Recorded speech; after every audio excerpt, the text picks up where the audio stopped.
Today is Wednesday, July 14th, 2021. Coming up on Roland Martin Unfiltered, after Democratic Texas lawmakers left the state to stop voting laws being passed, the Texas Senate passed the bill anyway. We'll talk to one of the members of the Texas Black Caucus. Over 150 corporations are urging Congress to enact the John Lewis Voting Rights Advancement Act. We'll talk about that. And also, AT&T, their Texas PAC, gave $100,000 to Governor Greg Abbott on the day he called for the special session.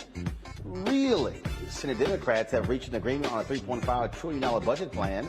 Also, tomorrow, black women are going to be taken to the streets to fight for voting rights. Republicans, they are criticizing the Democrats' $579 billion bipartisan infrastructure agreement. Well, that's no shock because they have no plan. We'll also talk about who's funding the critical race theory hysteria. Yeah, I told you all about that yesterday. Plus, we'll show you a clip from a black man who says, well, you know, slavery was not racist. And he's an idiot. And Cash App, they have blocked those fraudulent accounts that were impersonating Roland Martin Unfiltered. Folks, it's time to bring the funk on Roland Martin Unfiltered. Let's go. He's on it. Whatever the best, he's on it. Whatever it is, he's got the scoop, the fact, the find. And when it breaks, he's right on time and it's rolling. Best believe he's knowing. Putting it down from sports to news to politics. With entertainment just for kicks, he's rolling.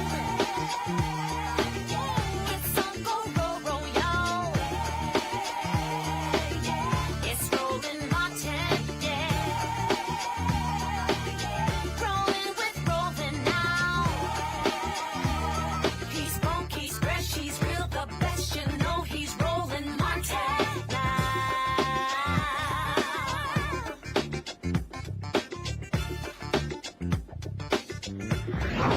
Martin.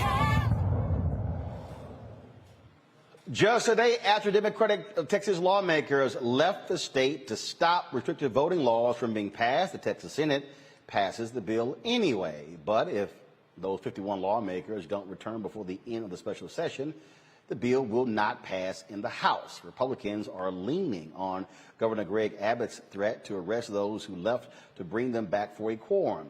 Yeah, but the problem is they have no jurisdiction outside the state of Texas. So who the hell can they actually arrest? Senate Minority Leader Mitch McConnell criticized Texas Democrats by saying he described first of all he decided he said they should grab some beer, hop on a private plane, and flee the state in what they're pretending is some great moral crusade. In reality, they've just come here to Washington to snap selfies and bask in the limelight. No, that's actually not what legislators have done, Mitch McConnell. It's because people like you are stopping them from passing voting laws. Despite some disapprovals, the NAACP shows its support by vowing to pay bail to those who get arrested, those Texas lawmakers. And Democratic leaders plan to remain out of the state until the special session ends on August 7th. Representative Jarvis Johnson is the secretary of the Texas Legislative Black Caucus, and Barbara Gervin Hawkins also joins us. Glad to have both of you folks. How you doing? I'm doing fine. Good. How are you? Doing great. So Mitch McConnell says y'all are just here on a nice little vacation and you're basking in the limelight. How do you respond? Well, I think no doubt he's trying to detract from what the real issues are. And the real issues are they're trying to take us back to the days of old. And we cannot put up with that. My colleague and I know that we fought hard to make sure that our forefathers will not be rolling over in their grave because of what's happening. Representative Johnson, again, Republicans are whining, they're complaining. Governor Greg Abbott says this is all futile, it doesn't matter. He'll call session after session after session. He doesn't think y'all are serious. Well, if he doesn't think we're serious, just keep trying. Because at the end of the day, we're going to stay focused on what we need to do, and that is to make sure that we stop this hateful, harmful bill. The fact that we know Governor Abbott and all the Republicans operate from a showmanship governance, we're not here for showmanship. We want to make and stop this hateful bill. Representative Gervin Hawkins, one of the things that people don't realize They don't realize that really what Abbott is doing, they are ticked off that Republicans have gotten their butts kicked in Harris County, where Houston is, and Dallas County, where Dallas is. They've been getting just killed in the large counties in Texas, where Democrats were within 5 seats of regaining the Texas House. That's really what this is all about. They do not want to see black and brown voters exercising their power in Texas. Right. And, you know, Roland, we were 9 seats short. We worked real hard to get it. We weren't successful, but I'll tell you, we're going to continue to work hard for our folks. Now, no doubt they're angry. They see more black and brown people turning out to vote, and they're trying to provide intimidation to suppress the vote. On that particular point, Representative Johnson, again, when you start looking at the numbers, when you start looking at what the turnout is, how many seats are up next year, and is in 2022? Isn't this really about the Republicans being scared to death that Democrats could regain one of the chambers, largely the House?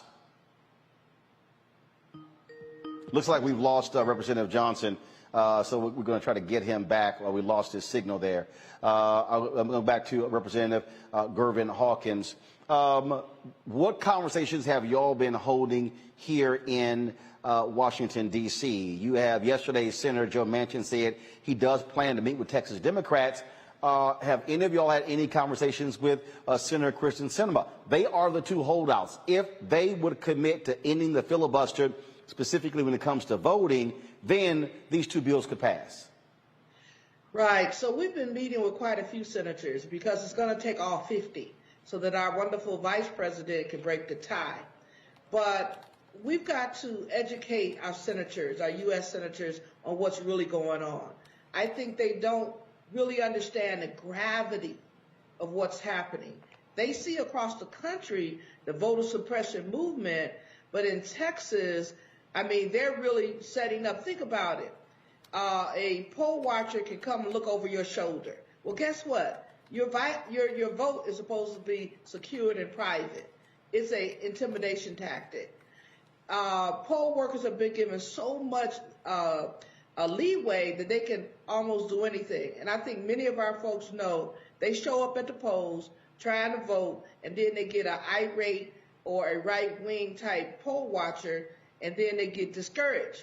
And sometimes they send you to the wrong poll, and that's a problem. So we're meeting, talking to our senators, talking to our congressional people, and trying to highlight what's really happening, and all of the deflection that our governor, lieutenant governor, and speaker of the House is doing is wrong. Just for folks to understand, where does it stand right now? How many Republicans are in the Texas House? How many Democrats? There's a total of 150, and there's 83 Republicans and 67 Democrats. So they have a 16-seat majority, and are all seats up for re-election in 2022? Everybody. We run every 2 years, so every seat is up for re-election. But as you know, Roland, there's those swing districts. So we've got some swing districts that we're working very hard to see if we can get a Democrat to take those seats. So again, we were unsuccessful last time 2 years ago, but now with everything's going on with the permitless carry and a lot of egregious bills that went through this session, we believe we have a great opportunity to appeal to the people to flip some of those seats. And it has been 9 years, Representative Johnson, since Democrats have been in control of the Texas House. Can't hear you. There we go. Go ahead. We don't want it to be longer than that, and that's why I think it's important that we stop these type of hateful bills that they're trying to put forth. So the fact is that Republicans understand that their days are numbers, and their numbers are short. But we have a sleeping giant in our voting base, and that's why they're trying to suppress these votes, because they understand that we're coming for those seats, and we're definitely going to take those seats back to bring sensible government back to Texas. Before you got cut off, I was specifically talking about again the impact of the large counties and how Republicans have been beaten, and they are scared to death also of how they've been losing ground in the suburbs. That's why they are so desperate to pass these restrictions, especially trying to keep Harris County from being able to do what they're doing. These bills have only been directed at municipalities where the population obviously has become stronger, Democratic, and absolutely Black and Hispanic, and so that's why they're only targeting. Looks like I got pause again. I got you. Can you hear me? Yeah, I can hear you. Keep talking. Go ahead. Well, and I think that's why it's important that we continue to fight, because they're thinking suppressing our votes are going to stop their efforts to keep the House and keep this power. But I won't allow this type of American apartheid that's going to take place if we allow this minority to be to stay in power to pass hateful legislation that they're passing. All right then, Representative Gervin Hawkins, Representative Johnson, we surely appreciate it. Thanks a lot. Thank you, Roland. Appreciate it. Keep highlighting it, Roland. We need your help. We need the media's help on this. Well, being a native of Texas, of course, we're going to focus on this every single day and keep the light on it. Thank you. Appreciate it. Thank you. I appreciate it. Thanks a lot. Let me go to my panel. A. Scott Bolden. He's the former chair of National Bar Association Political Action Committee. Robert Patillo, Executive Director, Rainbow Push Coalition Peachtree Street Project. Robert, I want to start with you. It's a lot of people are not happy at all with the speech that President Joe Biden gave yesterday. Charlemagne the God gave him Donkey of the Day on the Breakfast Club this morning. Cliff Albright has been extremely critical of that particular speech because he didn't even bring up Senator Sinema or Manchin, didn't even mention the filibuster. And so this is what's going on. And I was sitting here looking at this. Here's one of the tweets. Go to my computer here. This is what Cliff tweeted. It does little good for POTUS to give a speech emphasizing the history of civil rights battles while absolutely ignoring the role the filibuster has played historically and how it's blocking voting rights today. Historian Kevin Cruz tweeted this: filibuster against Civil Rights Bill 1874, filibuster against Civil Rights Bill 1875, filibuster against a pension for a black official in 1906, filibuster against confirmation of a black official in 1909, and then he had filibuster against anti-lynching bill 1921, filibuster against anti-lynching bill 1922, filibuster against anti-lynching bill 1925, filibuster against monument to black World War I veterans 1926, filibuster against anti-lynching bill 1935, against anti-lynching bill 1938, against bill targeting racial discrimination in unemployment 1945, filibuster against Truman's civil rights proposals 1948. He then filibuster against Truman's civil rights proposals 1949, 1950, against measures to fight housing discrimination 1954, against the civil rights bill 1957, against the civil rights bill 1960, 1962, 1963, 1964, 1966, 1968, 1972, against Civil Rights Bill 1976, against extending the Voting Rights Act 1982, against the creation of the MLK Day federal holiday 1983, against Civil Rights Bill 1984, on and on. Well, what I think President Biden has to do is exert some real presidential leadership. He was elected kind of as this LBJ figure, this figure who is a master of the Senate, who knows every hallway inside the Dirksen building, so to say. But we have not seen the type of legislative pressure that LBJ put out in 1964 that Joe Biden could put out right now in 2021. This is crucial. And I know the argument is always, well, what's going to happen if you eliminate the filibuster when Republicans get back in power? Let's look at the numbers and just be for real right here. The 50 Republican senators represent 41 million fewer people than the 50 Democratic senators. Republicans have not won a popular vote in a national election since 2004. So if you have a 17-year-old sitting here listening right now, they have never in their lifetime seen a Republican win the popular vote. Indeed, they won the popular vote one time in the last 30 years. So if you have a 30-year-old, they've only seen a Republican win the popular vote one time in their lifetime. So this idea that somehow they will be able to bounce back and take back over power is not evidenced by history. They do not have the numbers. Without voter suppression, they have no ability to win elections. We're seeing this in Georgia, where suddenly for the first time in a decade, Democrats won 2 statewide seats, and they immediately changed the voting laws. We see this in Texas right now in the instant case, where Democrats are making inroads and in many of the statewide elections, or may be able to challenge for a Senate seat coming up, so you have to change the voting laws. So Democrats have to get off their butts. They have to act the same way the Republicans are doing. Republicans can lose an election by 8 million votes and then tour the country for the next year claiming that they won. Democrats can win the election and still act like they lost. They're going to have to get some real strong presidential leadership, put some pressure on these people. Kristen Sinema out west, I guarantee you start pulling some highway funding, pulling some water funding from her state, she'll get on board. Joe Manchin right there in the Rust Belt, you start closing down military bases in his state, I guarantee he'll get on board. We have to take a tough line with these people. Otherwise, they will compromise and compromise and compromise you right out of office and right out of power. This year was, one of the things that, if you understand what's going on here, Ron Brownstein has a piece out, Scott, and then this is what he wrote. The repeated White House suggestion that voters, especially voters of color, can overcome these restrictive laws with more effort has infuriated civil rights activists. They say it deflects responsibility from the real issue, whether Biden and the Senate Dems are making enough effort to pass new legislation. Yeah, I agree. The speech was quite weak. And the disappointment in Biden is that he's committed, but he seems like he's this willing prisoner of the filibuster, willing prisoner of losing Manchin and the Arizona senator who may go to be Republican. But for black people, this is everything. And you don't get a sense from Biden that it means everything. He still thinks he can cut a deal. Well, tell us what deal you can cut. Or tell us how you're going to hammer those 2 senators on the Democratic side who support the filibuster. Because otherwise, you're a willing prisoner of the system, and the system has never been helpful to black people. So what are you going to do to hammer them? What are you going to do to avoid the filibuster or overcome it?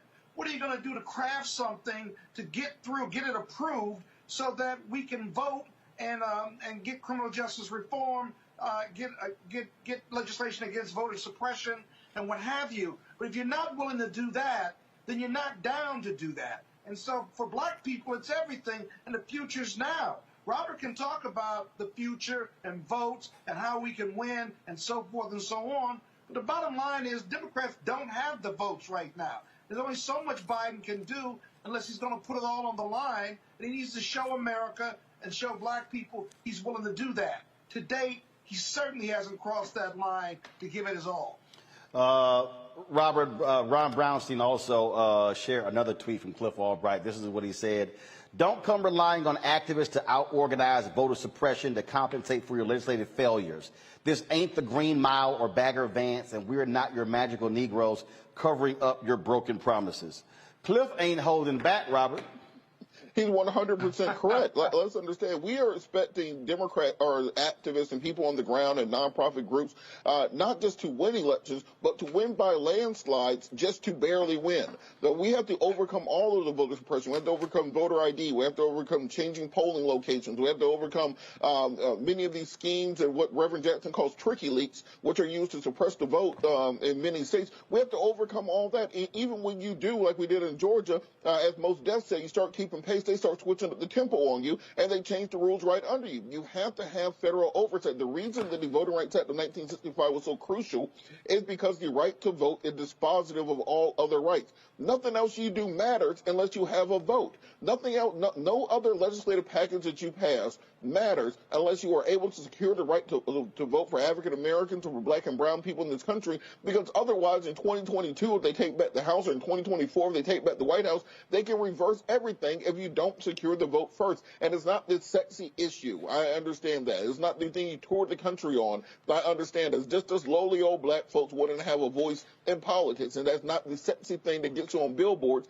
and that's good for re-election campaign ads in many areas. But it is the one thing that will secure our democracy going forward and prevent the rise of the authoritarians. The people who stormed the Capitol are in the minority. That's why they're trying to stop us from voting.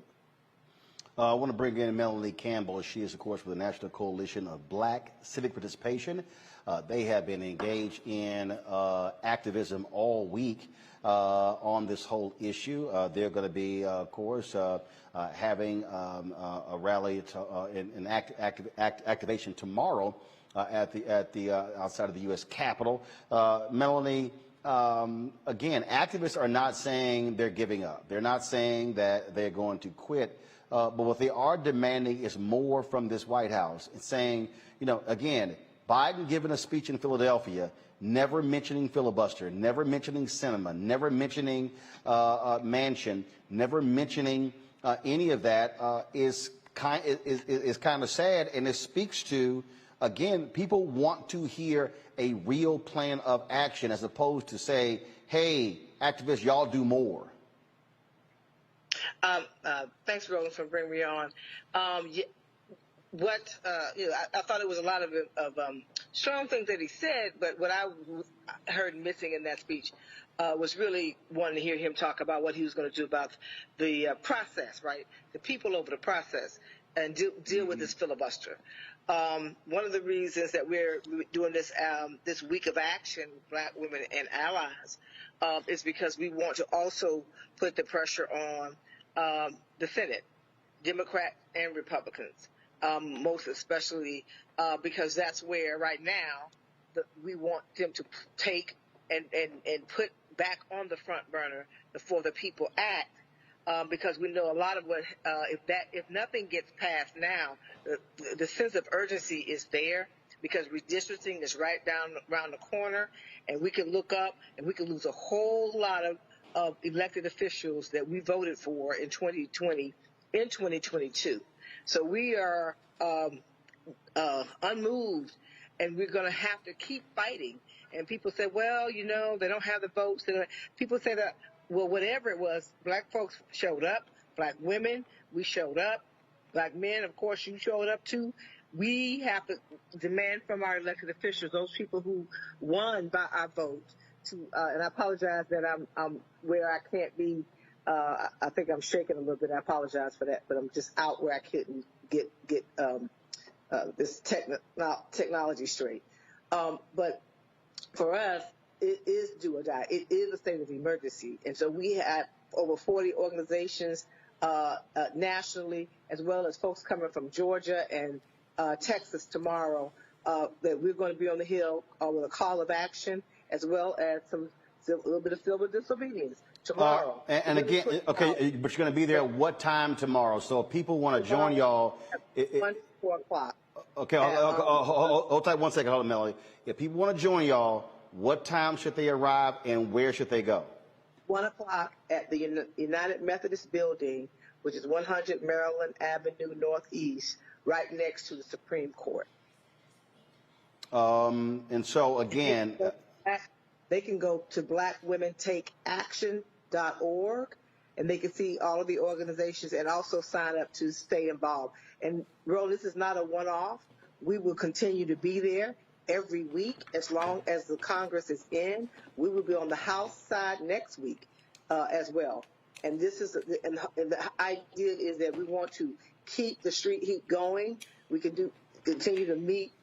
We also plan to continue to engage the senators, but also we think it's also time to keep pushing on activism, and so that's what we're going to do. And that's what's needed. I mean, I've long said that what has to happen is they've got to see and feel that heat every single day. And it must be in their face so they can understand that the issue is not going to die. We're not going away. Thank you. Got to happen. Melanie Campbell, we appreciate it. Thanks a lot. Thank you. Bye. All right, I'm going to go back to Scott and Robert here.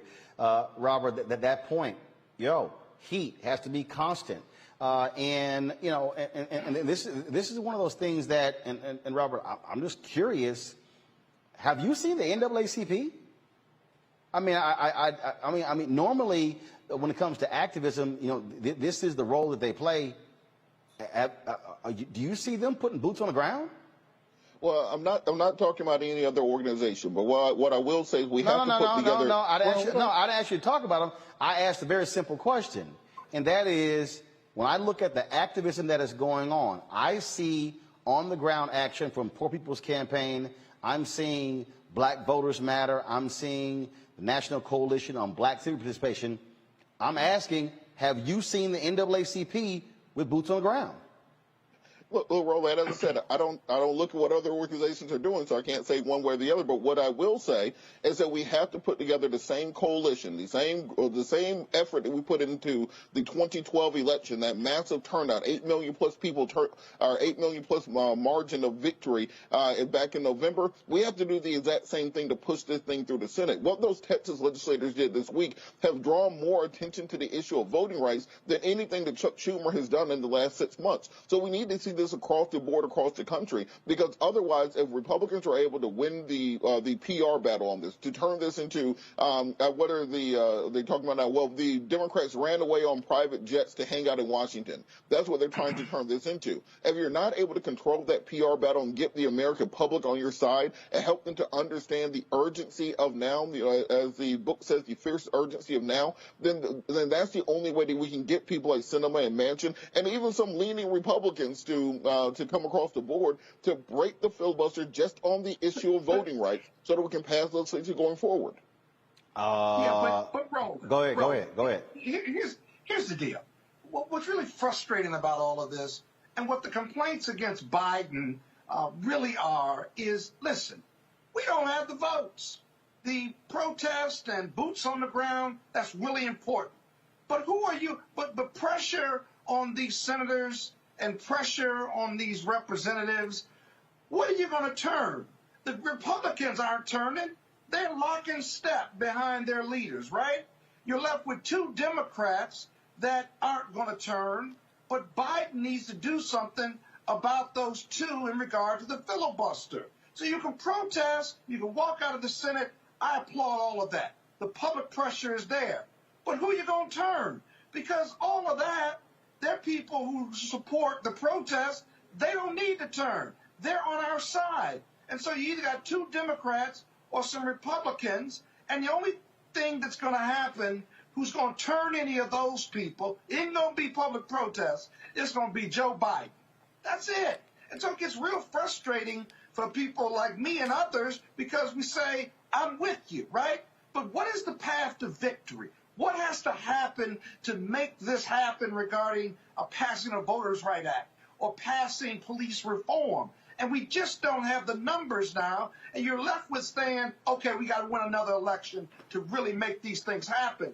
The problem is, with voter suppression widespread in all these states, we may lose in 2020. We're expected to lose seats in 2020. And so the urgency of now is on Biden, because it's easier for Biden to turn those two or get some Republicans as opposed to protest and public pressure on these communities to put pressure on senators, because those senators are locked in. They're not moving because of public protest. Only Biden can move them, and he's simply not doing enough. That's what this debate comes down to. That's what this issue is with Biden and the disappointment of the people who supported him and put him in the White House. And, of course, the folks want to see corporations step up. More than 150 corporate companies have urged Congress to enact the John Lewis Voting Rights Advancement Act. Companies that are part of a group of corporate executives called Business for Voting Rights came together to write a letter supporting updating the Voting Rights Act. Amongst those companies, FS companies, Airbnb, Amazon, Apple, Ben & Jerry's, Homemade, Best Buy, Etsy, Eventbrite, Facebook, Google, H&M USA, the Hershey Company, IKEA US, Levi Strauss & Company, Lyft, Macy's, Microsoft, Nestle USA, Nextdoor, PayPal, PepsiCo, Square, Starbucks, Target, and Zoom. The letter reads in part, Congress needs to amend the Voting Rights Act to restore necessary safeguards by updating the Voting Rights Act's coverage formula to prevent voting discrimination, as well as establish a more transparent and accountable system for states to report election law changes. Legislation amending the Voting Rights Act must help ensure that voters of color who remain the targets of voter suppression have equal and unfettered access to the democratic process. Okay. I got you on that one. But here's the deal, Robert. I think what's more powerful is if those companies added any member of Congress Republican or Democrat, who does not vote for this, we will offer no financial support and will support their opponent. That gets their attention. I think you're exactly right, and we saw that with the voting rights fight here in Georgia. After the state passed their voter suppression law, many people, including Reverend Jesse Jackson, Bishop Jackson from the AME Church, were supportive of a boycott of the state. We asked corporations to defund and divest from these candidates and people like Governor Kemp who were pushing voter suppression. We saw Major League Baseball move the All-Star game, which was in Colorado this week instead of Atlanta. But the same people who are willing to put up all these signs about diversity, who are able to run all these ad campaigns with people holding hands saying how we're all one and we're together. They'll rename a lobby in their building after some civil rights icon. When it came down to the rubber hitting the road, were they willing to give up the tax breaks that came from Republican states in order to oppose voter suppression? Were they willing to give up the real estate breaks they get to have their corporations headquartered in the South, or give up the employment law benefits they have by being in the South in order to fight back against voter suppression? No. They're willing to write a letter. They're willing to make a public statement, but when the rubber hits the road and it's time to actually do something to put your money where your mouth is, we've seen corporate silence, and we have to start calling out these corporations who are more than willing to give lip service to the issue of voter suppression and racial issues. But when it comes down to money, well, money has no, money is blind. It knows exactly where it's going to go and what it's going to do, and they have no interest in the social justice aspects, which they are just simply advertising on because they know that makes them look good to the public and makes them sell more sugar water or sell more hammers or whatever it is they sell. Well, Robert, until however pressure is put on those companies, right? Until pressure is put on those companies vis-a-vis our black dollars not going to those companies anymore until they take a stronger stand, that's going to move them because their voting rights are being suppressed. The majority of their leadership and executive team and boards don't look like you and me and Roland. And so they'll write the letter and they support it, right? But what are they willing to put on the line for it? See, the person who is the victim of voter suppression, black people, are the ones who have the most vested interests. And it feels like Biden is showing us that. Well, my vote not being suppressed, and I'm going to use so much political capital here because I got other political interests. But until those companies start losing revenues, and until black people are in a position of power where their rights are being violated in these positions of businesses, leadership of businesses, or leadership of the Senate and the House, then you're going to get the political support, right? But you're not going to get political support that is dispositive of changing the vote, passing the legislation. And I fear the Republicans at the state level and at the federal level have just, regardless of the 40 million difference, right? They are all about power. They don't care about winning the argument. They care about winning the vote, the power. They're much better at it than Democrats are. And so, but actually, Scott, until you're able to move it's Scott, not going to happen. But it's not just black folks, and that's the thing. Look, what these laws are doing. Brown people. No. Follow me here. That's fine. No. And this is the point of where what I've said for years to civil rights activists and these voting rights groups, you got to expand this. They are also they are targeting white, educated voters. They're targeting white students as well. And that's how this thing also has to be expanded to pull those folks in, Robert. Excellent You're point. absolutely correct. You're absolutely correct on that. And part of it is we've been in this fight for voters against voter suppression since the 1960s. Very few people in Appalachia, for example, understand that when they start closing down voter precincts and making it more difficult for black and brown people to vote, your broke white self gets included in that also. They're taking away your voice and your vote also. You're going to have the same issues getting a hold of those absentee ballots. Those absentee drop boxes are going to affect you the same way. Cutting down on the hours that you can vote are going to affect you the same way. So we have to make that argument, that rainbow argument, that Cesar Chavez argument, that across the board, this is a top of the economy versus the rest of us conversation, and get those people on board, because you have folks running around here living in trailers and in the backwoods of West Virginia and so on and so forth, having no idea what Joe Manchin is doing to their right to vote by standing with many of these Republicans and not standing up against the filibuster. So we have to make the argument to them so that they can understand the reason that you were in the reason you still work in a coal mine, the reason people are still getting black lung, the reason that you don't have infrastructure in your communities is because your vote does not count the way that it should, and the way to secure that is by passing the John Lewis voting rights act, and by passing the For the People Act. Well, yeah, but there are not enough of those people right now, right? I mean, that's great in concept, but there's not enough of those people. And then they're listening to the Republicans who are blaming black and brown people and Democrats for their poor plight in this country. And so poor people, just because you have poverty of the pocket doesn't mean you have to have poverty of the mind. And so many of our poor people in this country have poverty of the mind because they're listening to Republicans who don't have their best interests and will fool them every time. It is the second biggest lie of what the Republicans say to the poorest 10 states who get more benefits from federal government, and yet these white folks who are poor and disenfranchised continue to support them because of the second biggest lie that the Republicans have ever told in this country.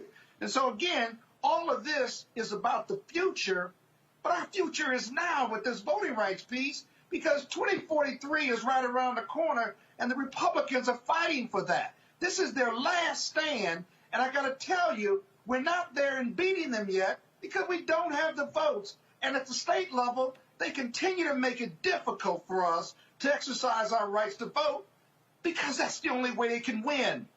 You wouldn't have voter suppression if they could win without it. They know they can't win without it. And they're going to fight to the death to suppress this vote because that's the only way they hold on to state power, federal power, political power, economic power, and hold on to some control in this country. That's the problem. What's the solution? And that's why we got to keep giving them hell. All right, folks, let's talk about this next story. Senate Democrats agreed on a $3.5 trillion budget plan that would expand Medicare, fund climate change initiatives and universal pre-kindergarten, extend child tax credits, and fulfill other parts of President Joe Biden's economic agenda. Majority Leader Chuck Schumer explains the party's stance on the budget reconciliation package.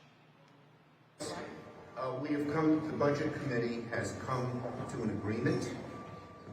The budget resolution with instructions will be $3.5 trillion. You add that to the $600 billion in the bipartisan plan, you get to 4.1, which is very, very close to what President Biden asked us for. Every major program that President Biden has asked us for is funded in a robust way. And in addition, we are making some additions to that. Most important, something that Senator Sanders has led and convinced America is so important, which is a robust expansion of Medicare, including including money for dental, vision, and hearing. Joe Biden is coming to our lunch tomorrow to lead us on to getting this wonderful plan that affects American families in a so profound way, more than anything that's happened in generations. We are very proud of this plan. We know we have a long road to go, but we're going to get this done for the sake of making average Americans' lives a whole lot. Now, of course, we know no Republicans are going to vote for this, which means that Democrats hope to pass this through reconciliation, which would allow them to pass the spending with a simple majority in the evenly divided Senate, avoiding a filibuster. You still got the issue. Are all 50 Democrats are going to support this $3.5 trillion spending plan? Scott? Right now, he doesn't have the votes on the Democratic side.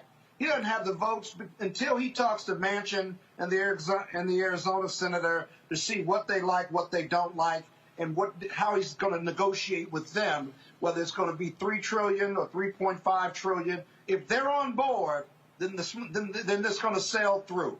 If they're not, because they want certain other issues or they want more money for their home states, he's going to have to negotiate that. but you won't have the filibuster piece. This is easier because the filibuster, this is the budget reconciliation, so you're not going to have to kind of fit it in to avoid the filibuster. What you're going to have to do is make sure those two senators who've forgotten they're Democrats half the time or 3/4 of the time, if they're for it, then this sails through both houses. Go right ahead, Robert. We're about to see the most legalized form of bribery that's allowable in the American system, because these two senators are about to grab the Senate by the ankles and shake every nickel out for their home states. Because right now, when you're in that type of power position, ain't nobody playing three-card Monte on the corner could ever shake somebody down for the types of billions of dollars that are going to flow into pet projects, into pork barrel spending, into sweetheart contracts for their friends and donors, as what happens in a place like this where only one or two senators can hold up a $4 or $5 trillion bill. So they about to run them coins. They about to get their bag. They about to get everything out of this that they can, and it's really a disgusting part of the American system.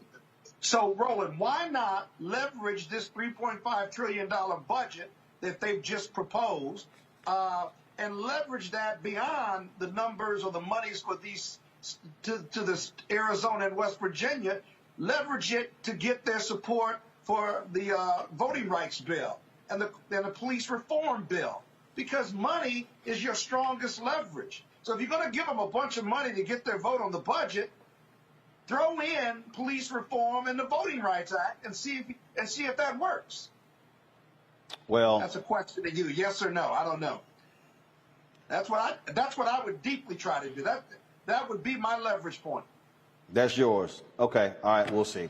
All right, y'all. Republicans are criticizing the Democrats' $579 billion bipartisan infrastructure agreement. 11 Republican senators signed the agreement, making enough signatures for the plan to clear the 60-vote threshold if every Democrat senator votes in favor of it. But many Republican senators are saying they may withdraw their vote of support. Republicans are taking more interest in the $3.5 trillion infrastructure bill, and they're mad by saying that, well, if Democrats pass that through reconciliation, then they're not going to support the infrastructure bill. No, what the hell? Pass both of them by reconciliation. All right, folks, I told y'all Cash App. We have these 4 fraudulent folks out there stealing money from our fan base by impersonating our accounts. Well, Cash App hit me about an hour and a half ago. Those 4 accounts have been completely shut down, and they've been banned. And so you can still support us by supporting us Cash App, PayPal, Venmo, and Zelle. Remember, what we do is your support is critical for us to do what we do. And just like the other day, so everybody who gives during the show, between the 6 o'clock hour and 7 o'clock hour, I will give personal shout outs right here on the show. So if you want to support us via Cash App, this is the one to give to, $RM Unfiltered, $RM Unfiltered. PayPal.me/R Martin Unfiltered. Venmo is RM Unfiltered, or just go to venmo.com/RM Unfiltered.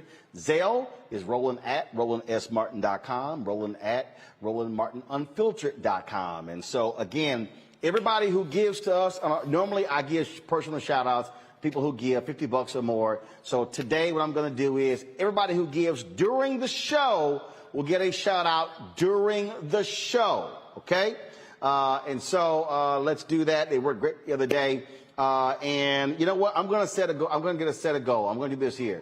I want to see if we could hit $2,500 giving during the show. Let's see if we can hit that goal. I'll keep a running tally, let y'all know how we are doing to actually do that. Coming up next, we'll talk to a journalist about the truth behind this whole critical race theory, who's funding it, where it's coming from, and also how the media, mainstream media, is helping push the GOP talking points on this idiotic stuff. That is next on Roland Martin Unfiltered. I believe that people our age have lost the ability to focus the discipline on the art of organizing. The challenges, there's so many of them and they're complex. And we need to be moving to address them. But I'm able to say, watch out, Tiffany. I know this road. That is so freaking dope.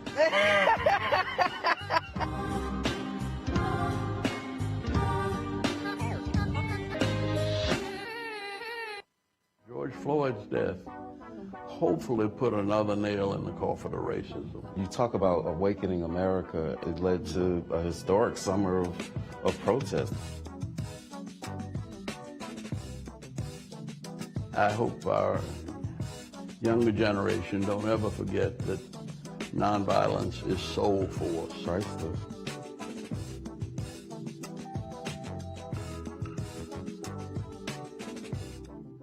Hello, I'm Nina Turner.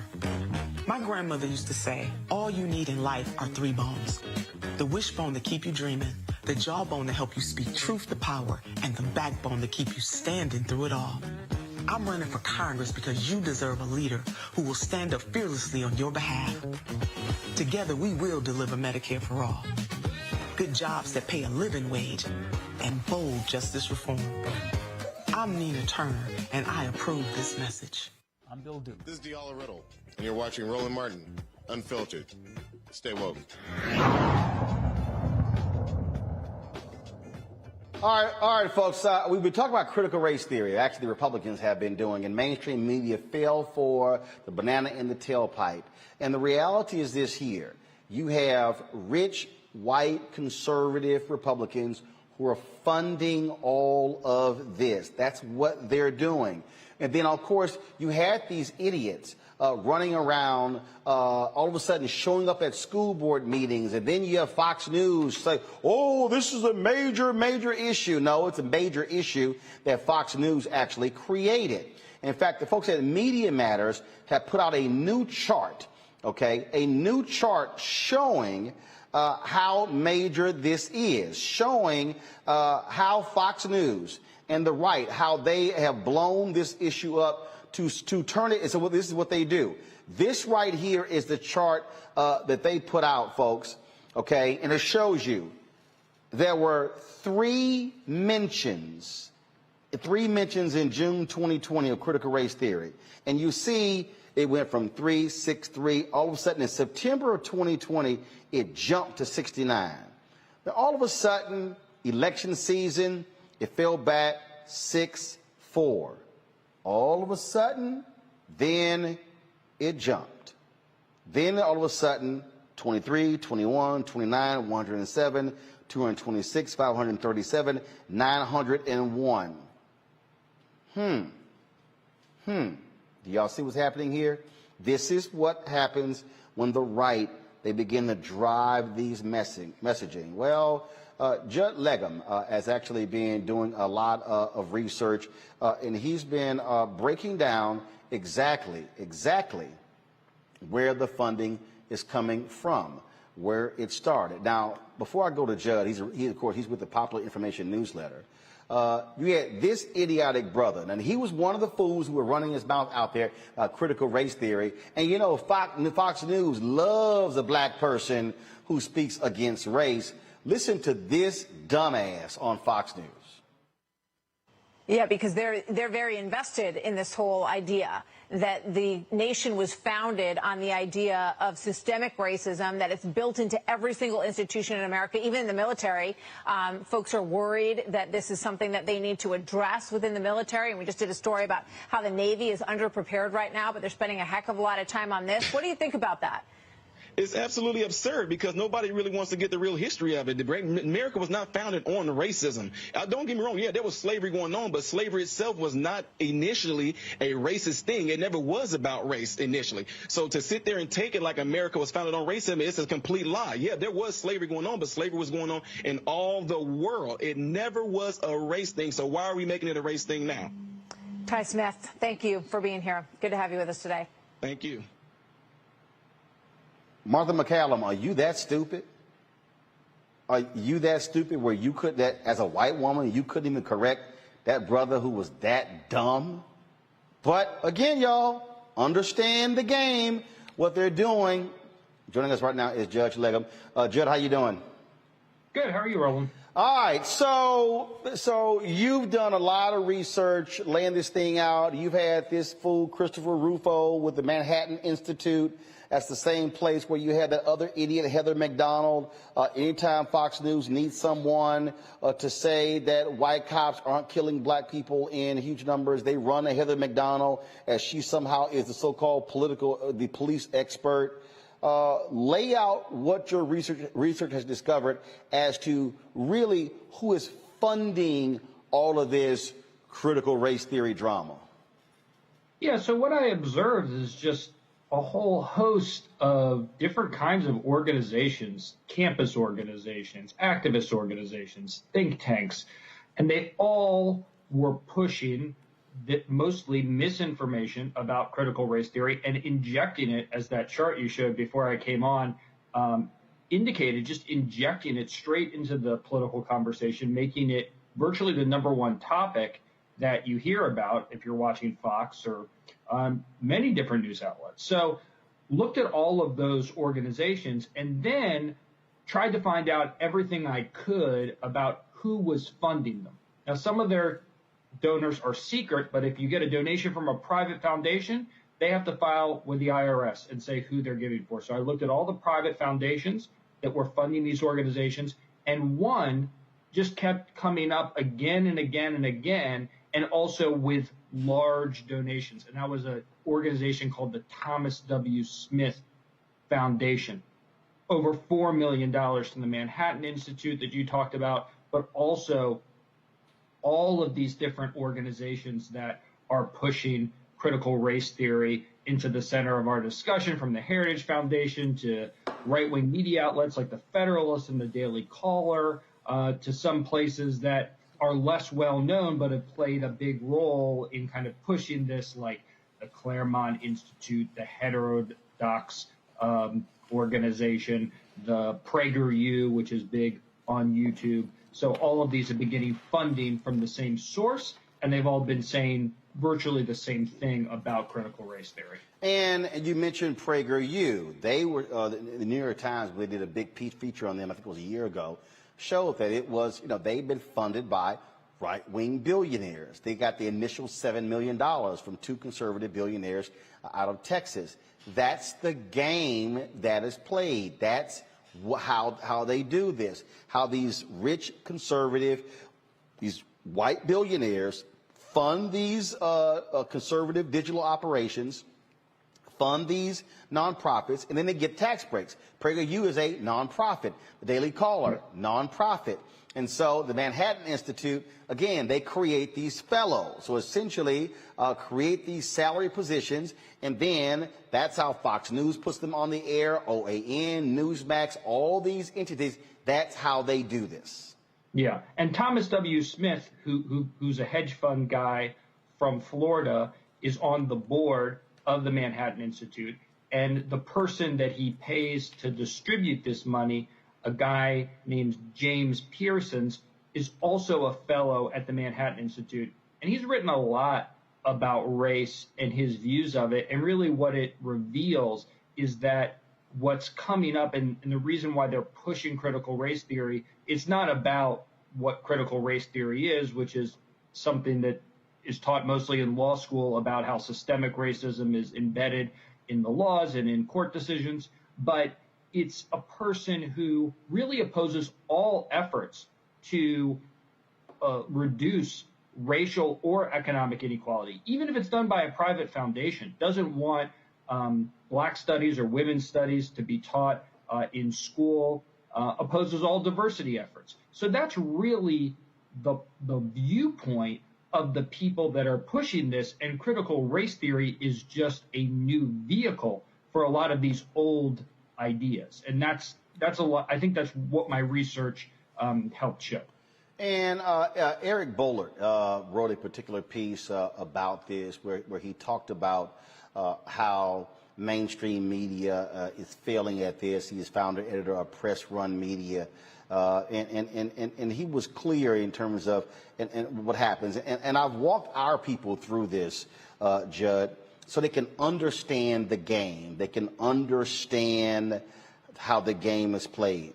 Steve Bannon actually said it a few years ago. They conceive and they concoct these things in their conservative circles.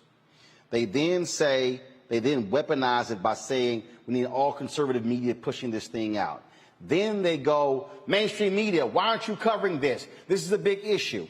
Then they flood the people over to, oh my goodness, look at these school boards. Look how many people are showing up. This is major news. And I talked about it yesterday, how Joe Concha, who supposedly a media reporter who's now all of a sudden a political columnist with The Hill, who's also a Fox News contributor, he goes on with Harris Faulkner and goes, critical race theory is going to be a huge story and a huge issue in the 2022 and 2024 election, and makes no mention that his employer is the reason why it's all of a sudden a, quote, huge story.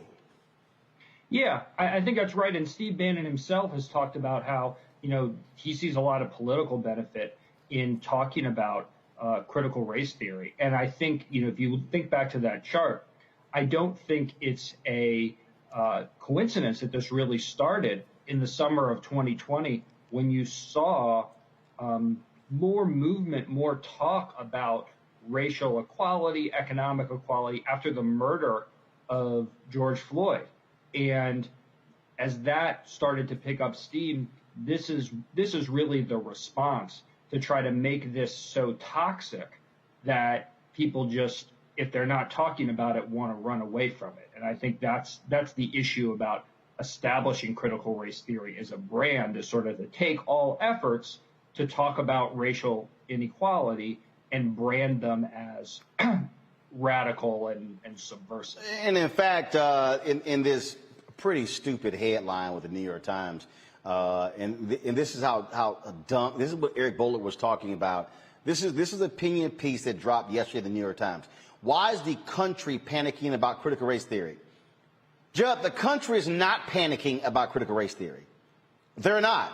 You have a few of these conservative yahoos are, and in fact, Charlie Sykes, this is what he said in the piece here. He said, quote, people were looking around for some way to play this card of racial grievance. Okay, this is what he told Sarah Jones at New York Magazine. They were looking for another cause in the cultural war, and this happened to be it, and he happened to be on it, and he's speaking about Christopher Rufo.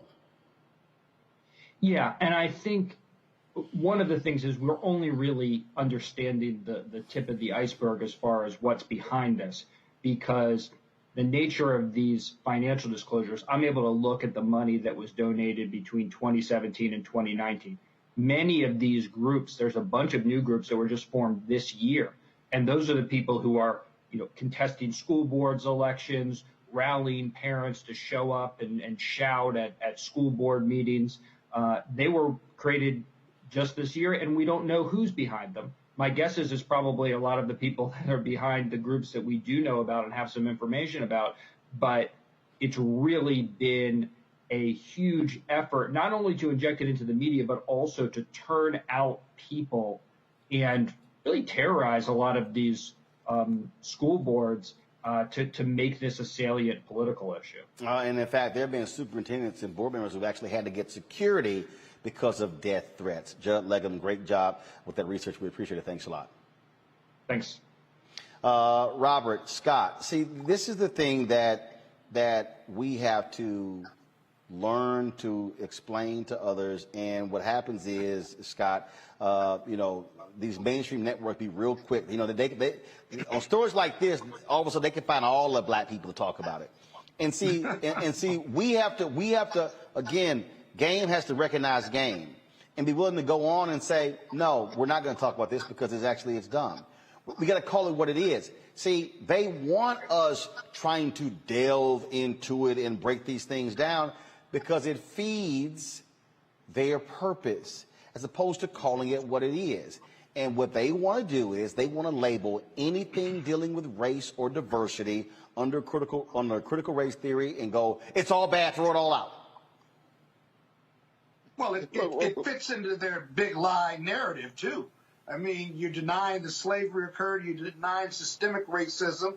You're denying that the laws in the country's founding was based on a constitution that said slaves were 3/5 of a human being and had no rights. Are you kidding me? I'm a human being and my descendants were slaves. The problem, the other challenge I thought you were going to raise is, do you ignore it or do you address it head on and oppose it at every level? No, follow me here. Here's what I say. Okay. I'm not saying ignore it.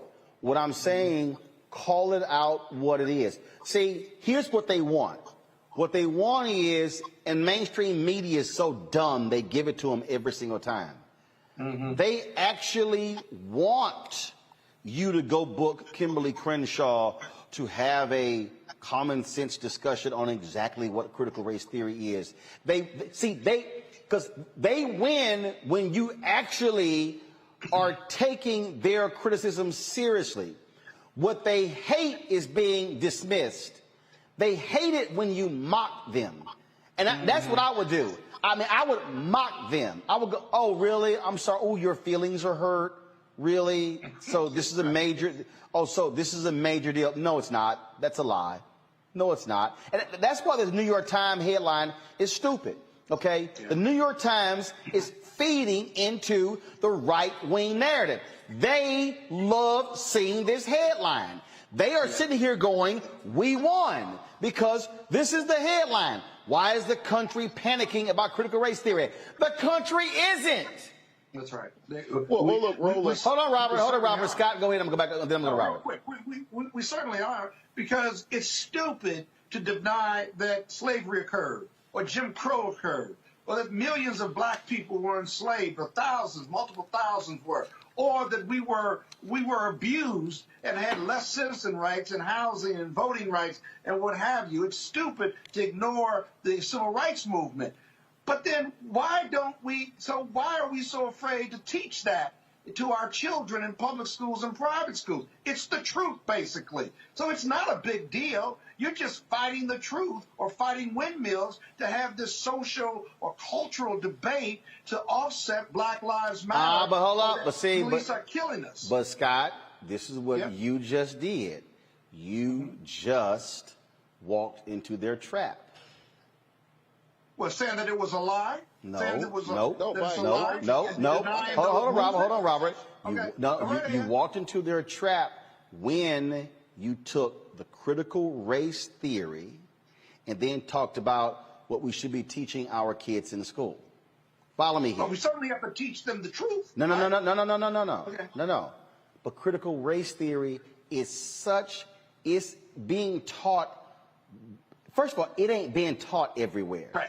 Right. There you go. So not undergrad, not high school, not junior high. So what happens is the moment again. This is how they think. No, and this is why I'm saying when we debate, what we can't do is even bring up elementary school, middle school, and high school, Robert, because that's what they're waiting for.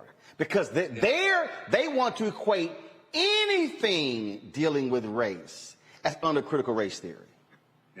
Well, you're absolutely right, Roland. I was on Fox a couple of weeks ago, and we were debating this issue, and I said it's the weaponization of the Dunning-Kruger effect. And then I realized later on, ain't nobody watching what the hell that is. The Dunning-Kruger effect is this idea in psychology that the less somebody knows about a topic, the more confident they are in their assertions about it. So these people aren't looking for truth. They aren't looking for fact. They aren't looking for reality. That if you start breaking down race conflict theory from W.B. Du Bois and then transition into Derek Bell, they don't care anything about that. These are the monster truck rally going, red hat wearing people, and all they're looking to do is distract from the fact that they have not put forth an education policy in the last 20 years besides private schools and defund public education. That is what they don't want to talk about. So any minute that we spend talking about their issues and addressing them as if they're serious, you're having a serious conversation, is a complete waste of time. You just have to transition it into a conversation on what they aren't doing and why they're scared to have these conversations, and the fact that it hurts red state America, it hurts those same people in Appalachia just as much as it hurts black folk to not have a real conversation on public education. And all they're doing is try to distract away from coronavirus, distract away from impeachment, distract away from January the 6th, and and they create a new boogeyman every couple months in order to do so. Remember, before this, it was Common Core was going to destroy education. Then before that, it was Michelle Obama was going to put lettuce in your kid's lunchbox, and that was going to destroy education. Before that, it was prayer in school or corporal punishment, evolution versus creationism. It's always another conspiracy. If you try to logic your way out of it, you're going to lose every time. But why does America, or conservatives and Republican, the voting public, why are they so gullible and so willing to believe that, though? Because I understand the leadership sharing that, but that's just bullshit. No, Scott, because and this is the thing that we have to understand. Democrats, just comparing the two. Democrats, more logical thinkers. Hear it. Let me check it out. Republicans, you tell me what Robert. This is them. Well, Sean said it got to be true. They ain't checking nothing. They ain't listening to nothing.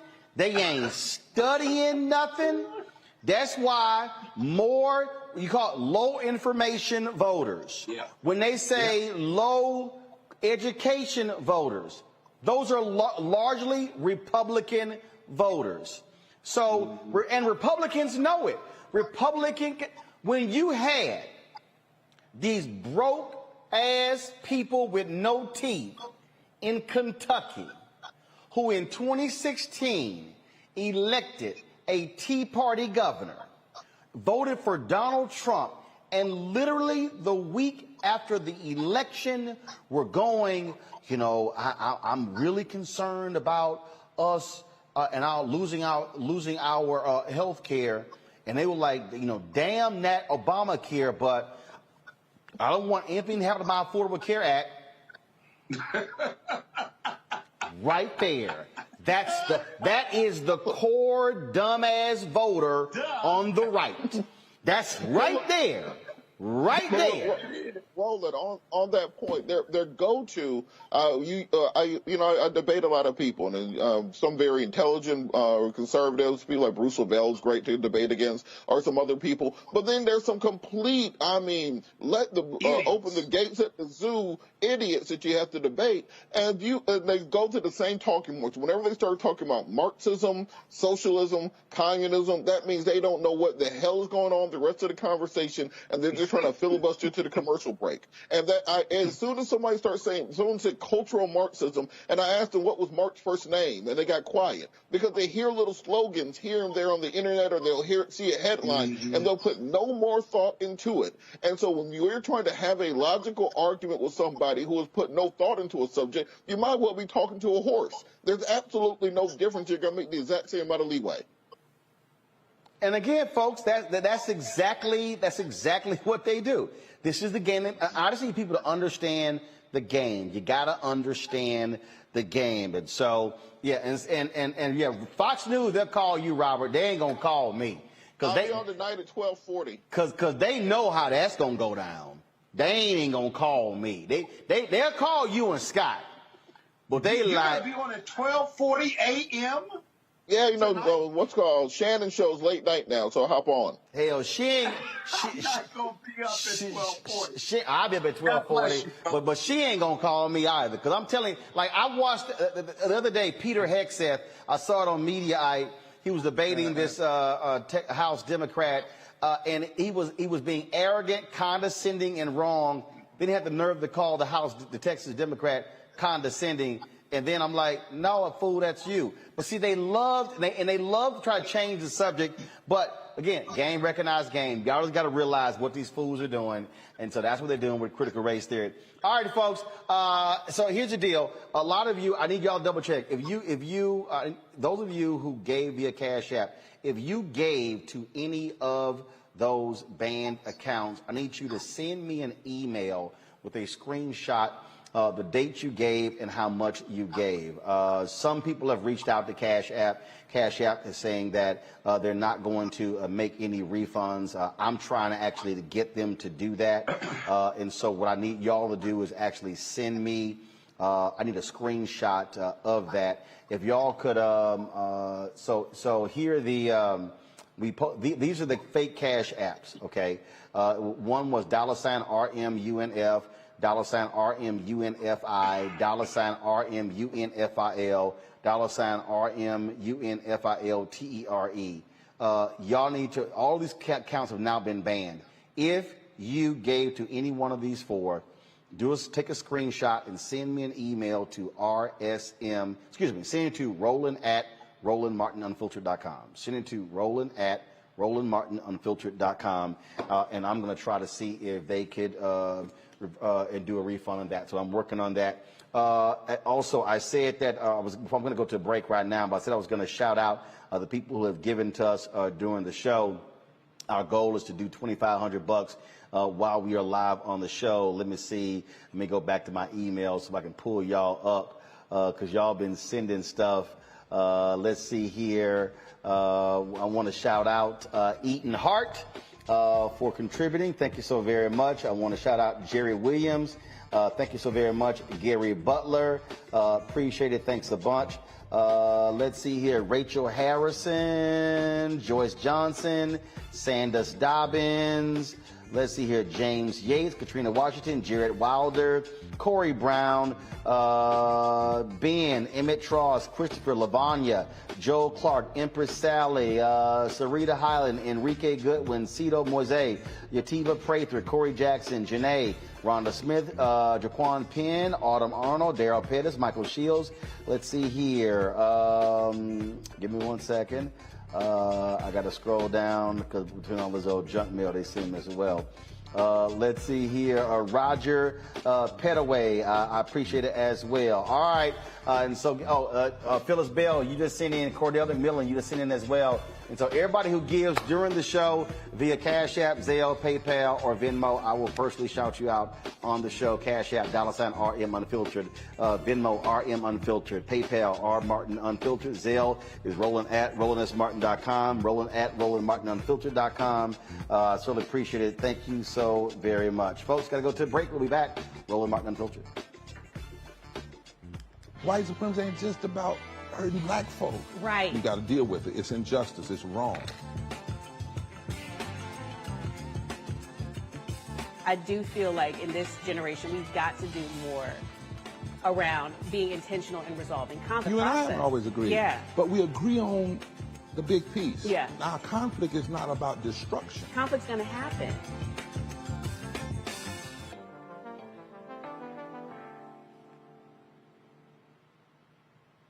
Before Till's murder, we saw struggle for civil rights as something grown-ups did. I feel that the generations before us have offered a lot of instruction.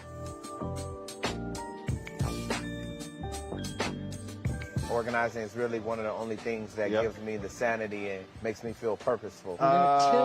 If Henry can come in, but let's not bank on that. So we'll have both just in case, but we'll definitely have one of them. Racial injustice is a scourge on this nation, and the black community has felt it for generations. We have an obligation to do something about it.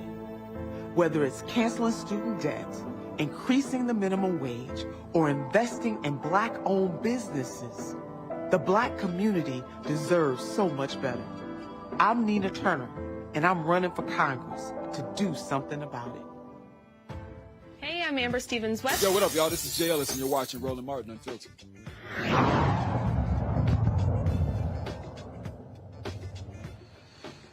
All right, folks. In North Carolina, attorneys for the family of Andrew Brown Jr. have filed a $30 million federal lawsuit against the officers who shot and killed him. The sheriff of Pasquotank and Dare County are among the defendants listed, claiming sheriff's deputies intentionally and recklessly killed Brown during a 44-second interaction on April 21st.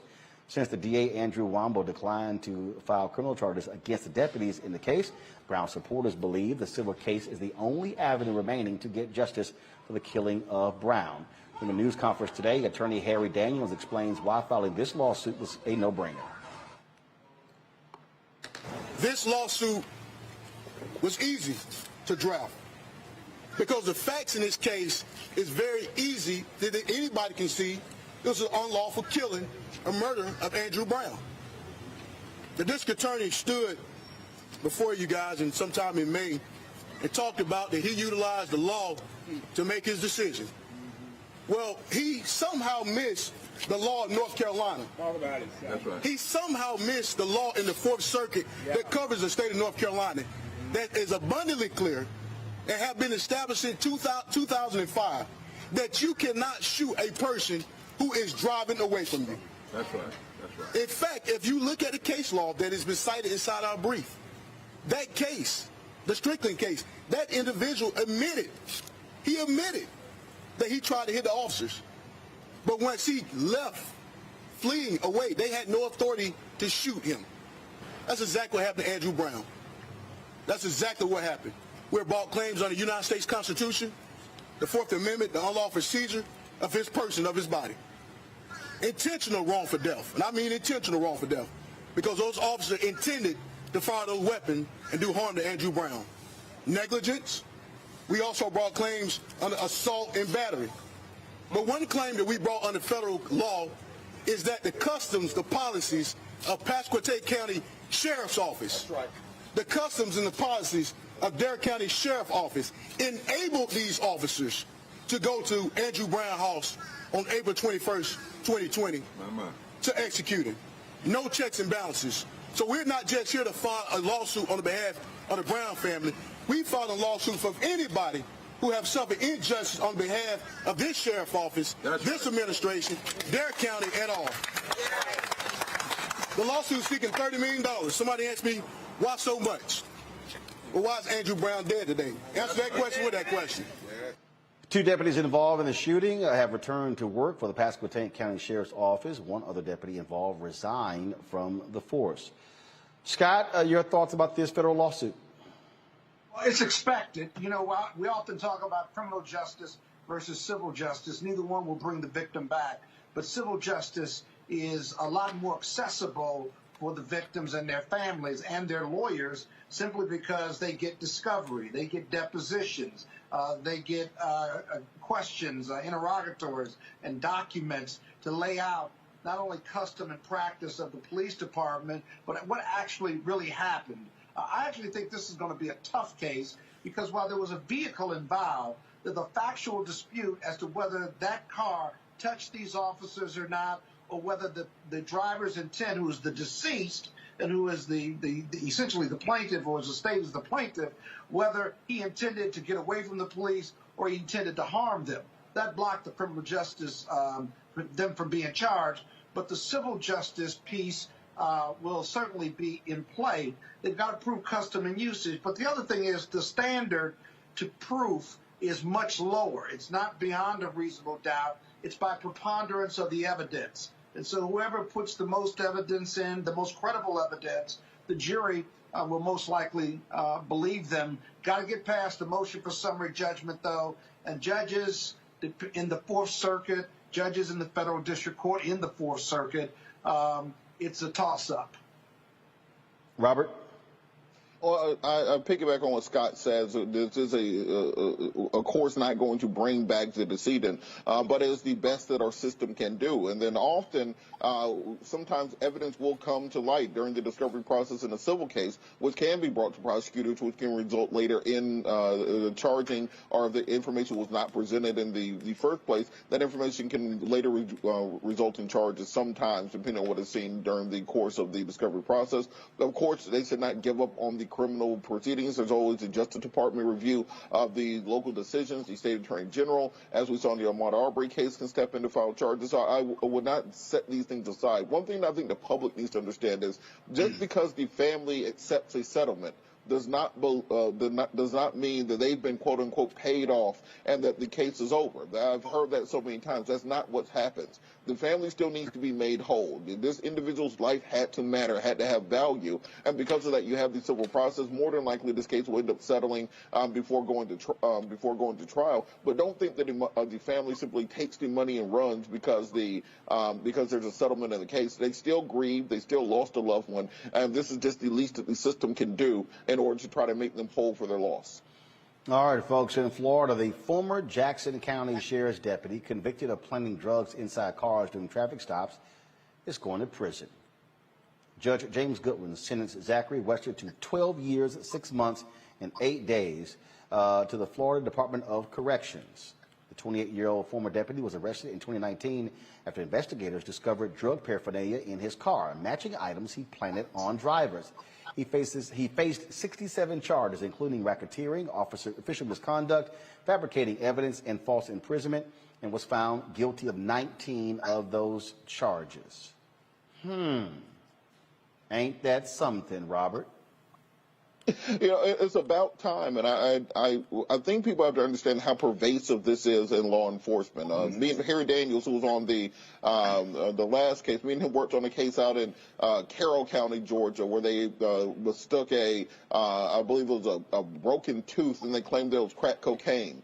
So things like that happen in law enforcement all the time. So we have to stop rushing to judgment often on cases. We have to provide an independent method by which individuals can challenge the discovery process which takes place in their case, and also challenge police procedures. Look at chain of custody. Look at what exactly happens between the time someone is arrested and when that evidence is presented at trial. And often, particularly when individuals cannot afford private counsel, those inquiries are not made. So I'm glad this happened in this case, but I think it gives us more reason to look into policing nationwide and understanding when we talk about police reform, we're not just talking about not getting shot or beat by the police. We're talking about reforming the way that policing is done in this country, reforming the incentive process, reforming the training process for law enforcement, so we can have actual just results, not simply results by fiat or by an individual officer. And we always say it's one bad apple, but the saying isn't one bad apple and everything's fine. It's one bad apple rots the bunch. So we have to get the bad apples out. It's one of the reasons. Yeah, but wait a minute now. Wait a minute. Hold on. Who are we hiring for these jobs? You're right, Robert, but who are we hiring? We hired somebody, or the police department there hired somebody, Roland, who actually engaged in systematic corruption and was so committed to the proposition that he carried the planted drugs and paraphernalia in his police car in anticipation of planting these items in regard to cars that were stopped. Here again, who are we hiring? There's got to be a reform of the hiring process. But more importantly, he might be one of the dumbest criminals because he kept the things that he was going to plant in his police car versus in a separate car or in his home. So every day that he went to work, he kept them in his car because he was committed to planting those drugs and that paraphernalia on public citizens who may have run a red light or may be illegally parked. That's unbelievable. Well, it's not unbelievable because we've seen other stories like that as well. It's just still unbelievable, just crazy. Well, and go ahead, Robert. Well, I was going to say, just like Dave Chappelle said 20 years ago, just sprinkle some crack on them. And that's just what they do. Right. Just have it in the car, just wait, just in case, sprinkle some crack on them. But here's the thing. The three of us believe this occurred, right? The people who don't look like us, who see the police as there to protect and serve, officer-friendly, you can't convince them that this is pervasive in the police department. They will say one bad apple. But one bad apple means you got a whole bad orchard. But they won't believe it. They just think it's a one-off, as opposed to people like the three of us who have seen the stories but lived it. Many of us have lived it too and seen that type of corruption. And this is why we do these stories. All right, let's go to California, where 8 women, including 1 African-American, 4 men, and 3 alternates, will listen to testimony and determine the fate of Ed Buck. He is the Democratic Party donor accused of luring and giving fatal doses of narcotics to 2 black men who died in his West Hollywood apartment in 2017 and 2019. Today, both sides delivered opening arguments. Buck's attorney, Christopher Darden, told the jury his client was an advocate for civil rights for African Americans, and the men who frequented Buck's apartment were there on their own will. However, according to political strategist Jasmine Koenig, she's been following this case since it began. Testimony from another victim depicts the wealthy white man as a predator who didn't want another dead nigger on his couch. Several more men will testify about Buck's willingness to pump drugs into others regardless of consequences. This has been one of those stories that Jasmine Koenig brought to us. We were one of the first national outlets to actually give her an opportunity to come on and talk about this story when on our TV One show, when I was on Tom Joyner as well. And there were a lot of white gay folks in L.A. who did not want to say anything about Ed Buck when Jamel Moore was killed, and then when Timothy was killed, the second guy, then it was kind of like, oh yeah, now we got a problem. And so it's going to be very interesting to see what happens in this case, Scott. Yeah, going to be a tough case to prove, although I don't believe in the defense, meaning they were there on their own, because just because they were there on their own didn't mean that Ed Buck didn't purposely put drugs in their veins or put them in a situation where they had no choice. But remember, some of the claims and charges are that he berated these black people, he lured them there, he killed them, and then he called the police, at least for the first and the second black men that at least died there. This was a pattern and practice. And in this case, you got to watch and see, will the government be able to put on other homeless men, black men who were lured there who didn't die, to show a pattern and practice that he lured them there with drugs and sex and so forth and so on. But that being said, the mindset of someone who's a Democratic donor and supposed to be supposedly, all about Democratic causes and pro-civil rights, pro-black, pro all these things, then there's another part of them that wants to see black people drugged up and dead and has no problem being a full participant in it if you believe the allegations and the charges. It's a bizarre case, but intent and whether others can show that pattern and practice, because he could say it was just a mistake or these two men shot up themselves. They can say all kinds of things. But if there's several men who went through this and just didn't happen to die, that's a big plus for the government if they can get those similar bad acts in. And again, two black men who died in the apartment of Ed Buck, Robert. Look, Roland, I think if you want to know what white privilege and wealthy privilege is in this country, think about the fact that they were willing to spot him one dead Negro. That he could have if he had just stopped at one dead Negro on his couch, people were fine with just letting that go. It wasn't until he got to the second one, then they said, oh, hey, now you're going overboard. You can't have this many. But one was just fine for most of America. Actually, it wasn't until it really was the advocacy of Jasmine raising this story. And again, she couldn't get a lot of media folks in L.A. to pay attention to it.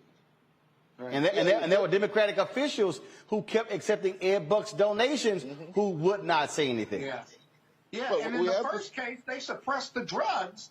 They suppressed the drugs because when they were saving the life or trying to save the life of the first one or the second one, there was drugs and drug paraphernalia all around, and the courts or the government, the prosecutor said he wasn't going to charge him originally because the drugs, they need the drugs, and that he didn't think it was a legal search, even though the police and the ambulance personnel were there trying to save someone from an OD. And they're looking around, and the place is full of drugs and drug paraphernalia. What is that? That's open view right there. Yeah, we live in a country where if you are rich and if you are white, there is very little you can do. When one of them ends up going to jail, you have to think about just how bad you had to mess up in order for that to happen. When they will spot you a couple dead Negroes in your house. Like, you have to mess up real bad in order for that to happen. I think this does put a focus on some of the people who claim to be our allies. Because when they say they're our allies, often they mean they're our allies for us to get them elected. They're our allies for their political agenda. But when it comes down to it, they don't have no problem having a couple dead Negroes on their couch from time to time. So a white person to get arrested and charged for murder for killing two black people, they got to be twice as bad than for a black person. Look, Scott, think about what you just said. Or maybe even sexually assault a white woman. Think about it. Scott, think about you just said they found a dead Negro on his couch with a bunch of drugs and drug paraphernalia everywhere, and they were willing to just let it go. Like, okay, cool, that's what you do. They said, oh, we can't use those drugs. That wasn't legal. That is it, folks. Also in California, 5 Palo Alto police officers are suing the city over a now removed 245-foot-long Black Lives Matter mural across the street from City Hall. The officers say the mural was discriminatory and harassing and included anti-police imagery, creating a hostile working environment. The mural was a temporary installation in June 2020. The city's Public Art Commission got different artists to paint Black Lives Matter near City Hall. The second E of the mural included a picture and a quote from former Black Panther member Assata Shakur. The suit states it also included the new Black Panther Party logo, which officers complained to the city constituted a violation of the Fair Employment and Housing Act. Palo Alto City Council had the mural removed in November, saying the anticipated shift in weather and concerns over public safety and traffic impacts. Robert, talk about these old whiny-ass cops. Look, Roland, over the next 20 years, expect to see a lot of this. Between now and the singularity, as Scott mentioned earlier, when America will become a majority-minority nation, we're going to see a lot of this white grievance, this white discriminatory grievance. This is what we're seeing in the critical race theory conversation. This is what we see in the reparations conversation, where now they have to make themselves the victim. The idea of anybody else's thing being recognized somehow scares them and shakes them down to their core, down to their soul. They cannot process the concept of someone else actually having a voice and not being the old Western good guys versus bad guys, and we're always on the right side of things narrative that Americans always had. So America's going to have to adapt to white people adapting to no longer being in power in the country. It's going to be a growing pains issue. It's going to be a contentious issue. But this is why they want to build a border wall. They don't want to stop people from Norway from coming into the country illegally. They want to stop brown people from coming into the country illegally. Right. This is why you see them this week celebrating, trying to bring more Cuban refugees over because of political unrest there. But the president of Haiti gets assassinated. They said nothing about bringing any Haitians over here. So they're afraid of what is coming. And because of that, we're going to see more of this continuously. Yeah. This is why you keep seeing these Karens break down in every Victoria's Secret around the country, because they can't take what's going on right now, them becoming a minority. Mm-hmm. Folks, let's go to Utah, where a 19-year-old is facing a hate crime charge for allegedly taunting a police officer. Lauren Gibson and several of her friends were heading home on a camping trip when one of the cars got pulled over. Gibson says the Garfield County Sheriff's deputy who pulled her over her friend's car was aggressive and wrote her friend a speeding ticket. After watching the interaction, Gibson picked up a "Back the Blue" sign she said her friends found on the side of the road and waved it at the officer. Then she stepped on it and threw it in the trash. The California college student was arrested and charged with disorderly conduct and criminal mischief with a hate crime enhancement for her attempt to, quote, intimidate law enforcement. Gibson says she tossed the sign because she was angry over how the officer treated her friend.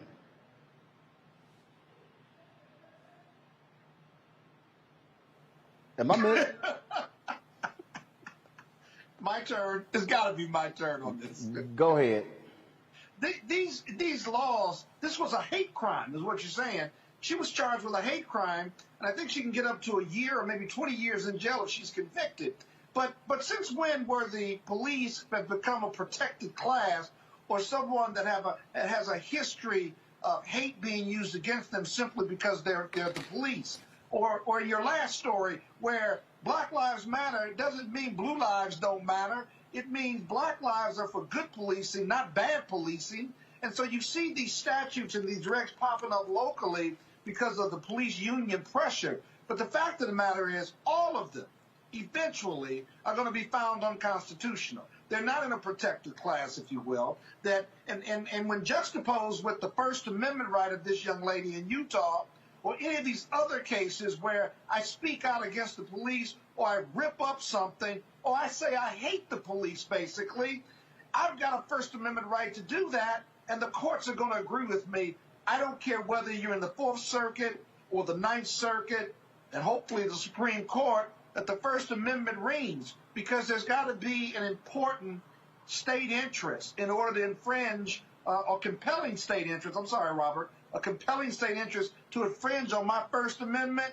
And saying I don't like the police and ripping up a sign is not a compelling state interest simply because that's my opinion of the police. You don't you wave a sign at me and stomp on it. Robert, go ahead. Look, Well, one of the things, this is another place where we're going to have to grapple with the singularity that's coming, because many of the laws that were put in place to protect African Americans and other minorities were written so ambiguously back in the day that in order to maintain, as Scott said, strict constitutional scrutiny, that now they're going to face new judicial challenges from people who are trying to use them for the exact opposite of what they were initially intended for. So we're going to see hate crimes laws being used to support and defend police officers who are committing hate crimes. At that same time, we see this in the affirmative action field continuously, where white students are now arguing, well, I need to be a protected minority, and therefore I need to be protected by these laws. This is going to continue to happen. No majority nation has ever become a minority nation peacefully. So hopefully all they do is fight through the court systems. Hopefully all they do is break down and get mad and make angry tweets online. But it's going to be a growing pains process for this country. These people learn how to live as minorities. And the first time we have President Juan Santo of the United States of America, followed by Barack Hussein, followed by Kamala, so on and so forth, these people are going into panic mode, and they don't know what to do about it. All right, folks, got to go to a break. All right, again, let me give a shout out to people who have actually given during the show. Let's see here. Give me a second. Let me pull folks up. Let's see. Allison Kinsey. I appreciate it, Allison. Thanks a bunch. Tommy Butler. Thanks a lot. Aaron Tuff. Sonia Jenkins. Meredith Burton. Let's see here. Gloria Middleton. Raymond Kennard. Ida Jenkins. Earlier I said Rachel Harrison. I appreciate that. It's also Vincent Kemp, Kalinda Lee, Tania Williams, Charlotte Goulat-Moore, Elrita Rogers, Phyllis Bill, Cordell McMillan. And so, folks, we are up to almost $1,300. And so we got one more commercial break. I got 10 minutes. Support us, Cash App, $RM Unfiltered. We want to hit $2,500. And so let's go, folks. If we can do $1,200 more, we hit our goal. Let's go. Cash App, $RM Unfiltered. PayPal.me/R Martin Unfiltered. Venmo.com/RM Unfiltered. Zelle is Roland@RolandSMartin.com. Roland@RolandMartinUnfiltered.com. I'll be right back. When you study the music, you get Black history by default. And so no other craft could carry as many words as rap music. I try to intertwine that and make that create whatever I'm supposed to send out to the universe. A rapper, for the longest period of time has gone through phases. I love the word. I hate what it's become, and to this generation, the way they visualize it. Its narrative kind of like has gotten away and spun away from, I guess, the ascension of Black people.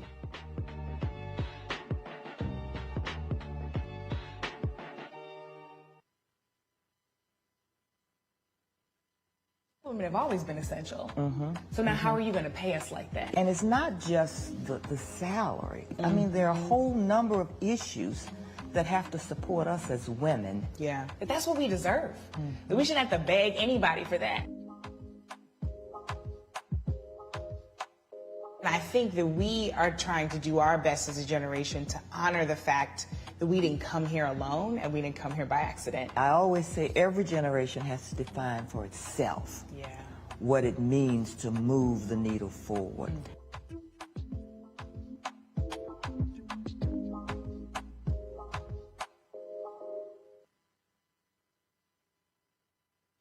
Carl Payne pretended to be Roland Martin. Holla! Hi, I'm Chaley Rose, and you're watching Roland Martin Unfiltered.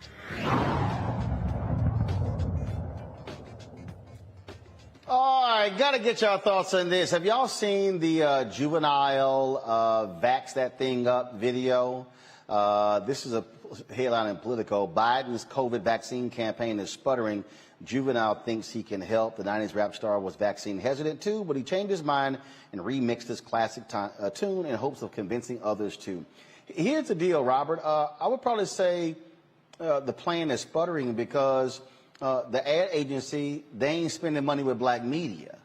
I can tell you, it's very interesting. I can tell you, we reached out to Forrest Marsh, presented a plan back in April, was asked to scale it down. Then they went ghost on us for about a month.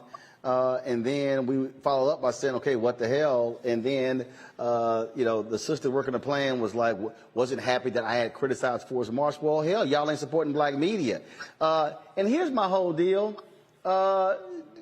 Whenever something comes up, do you see Eminem or Iggy Azalea in ads? It always amazes me black people got to be entertained when it comes to these sort of campaigns.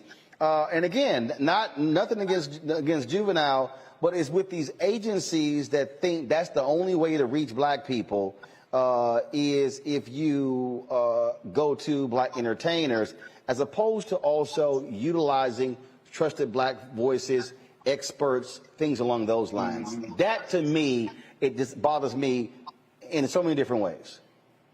You're correct, but I think the more interesting thing is that black folks aren't the people driving the vaccine hesitancy, as was initially thought to be the case. It is these white MAGAs who are out there spreading this disinformation, who are telling their communities not to get vaccinated. That is for a completely nefarious purpose, if you really think about it. What they want is for more people to get sick with COVID so that people will blame it on Biden the same way they blamed it on Trump. That's why you see the Candace Owens of the world. That's why you see the Charlie Kirks of the world. That's why you see all the Republican voices coming out against vaccination and against mask mandates, because they want as many people as possible to get sick and die under Biden's watch so they can say, oh, look, see, it wasn't Trump's fault after all. Think about how sick and perverted that is. They are willing to let people die by the tens of thousands, if not hundreds of thousands, in order to prove Trump right and to help get them back in office. So I think people have to realize that and start going to the NASCAR races, start going to the country music awards, get Taylor Swift and then get them on board making remixes also, because those are the people who are driving the vaccine hesitancy. Country music stars, have them get involved, because if you look at the numbers, Democrats are being vaccinated. I think it's something like 80+%. And if you look at the Republicans, like 80 to 90% of them haven't been vaccinated.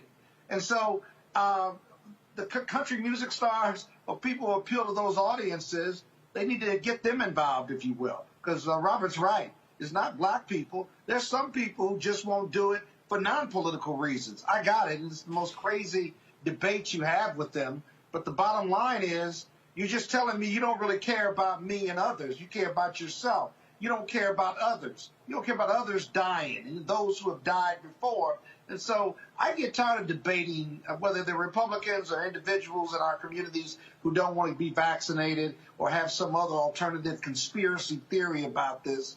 Even if you got one, it's better to be vaccinated for all the right reasons so that we can have herd immunity, so we can eliminate this deadly disease that's killed over 500,000 people, and we can move forward as a community, as a world community.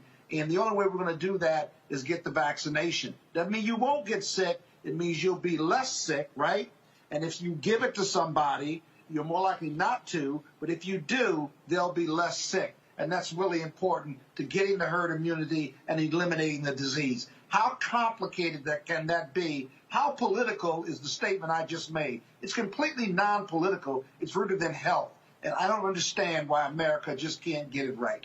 Because you got a whole bunch of crazy-ass white folks who are running around listening to Donald Trump and listening to these fools like Charlie Kirk and Tucker Carlson and all these fools on Fox News, when all of them same fools on Fox News, all they dumb-asses been vaccinated. Exactly. They've been vaccinated. It's unbelievable. I keep saying it's unbelievable. You're right, though, Roland. It is believable because it's unfolding before our very eyes. It really is. It's just completely crazy. Well, just remember, the whole point of this is electoral politics at the end of the day. You have the major voices in conservative media pushing back against a vaccine that was developed during the Trump administration. You could rightfully call this the Trump vaccine. And they are even against that because they want enough people to die to help them win in the midterms. It's got to be the craziest thing I've ever seen, and it's to the point where most of us are thinking about moving to an island somewhere just to be away from these people. But this is the reality of the America we live in. These folk done lost their mind. That's what's going on. All right, folks, that is it for us. I appreciate it. Thank you so very much, Robert and Scott. Let me see. Hey, did you get to 2,500? Hold on. Let's see here. Gabrielle Ferdinand, Mary Carruthers. Let's see here. Give me a second. Venus Keith. Also, Darren Jones. Randall Chambly, Nikisha Stanfield, LaBrenda Williams, Brian Hall, Chappella, Mark, Mr. Fun, Malik Shakir. Let's see here. All right, then Gabriel, Olivia, Kimberly Snodgrass. All right, so let me add this up. I gave Giselle. You don't see mine? I don't get a shout. You lying? First of all, you a lie. Nice gift. No, you must. You. First of all, Scott, you lying. I ain't seen your name at all. Look, it's right up there. Look. Let's see. No, hold on. Where is it? I don't see your name at all. I don't see your name. I don't see your name at all. No, we're at 1877. Look at that. Hold up. I don't even. Hold on. Let me check. Hold up. That was Zelle. When did you do that? While we were on break. Okay, that ain't come through. Oh, it ain't come through yet. Well, I gave it to you, so you had to get the 2,500. No, I ain't. I'm looking. I'm looking at all the Zelles, and I don't see your. I don't see your 1,000. What time was that? Well, hold on. Did you hit send? Yeah, it says pending. Look, it's pending. It ain't come through. Well, it came through, but I gotta get credit for it anyway. Okay, Roland, I want you to give me the best shout out you can come up with because I just gave you $1,000. Well, first of all, say something nice about your boy. Well, first of all, Scott, I sent you a text today. I sent you a hell of a lot more today. So yeah, nice try. Nice. Yeah, well, I was trying to give you a little bit back. I was giving you a little bit back. You gave me a little bit back. You ain't give me. You ain't give me 10% back. I ain't got yours. Yours pending too. Mine ain't pending. I told you. Check with your accounting department. Mine went through July. Mine went through July 1st. You done had my money for 13 days. Anyway, if y'all want to support Roland Martin, yeah, that's the nicest I'm gonna say.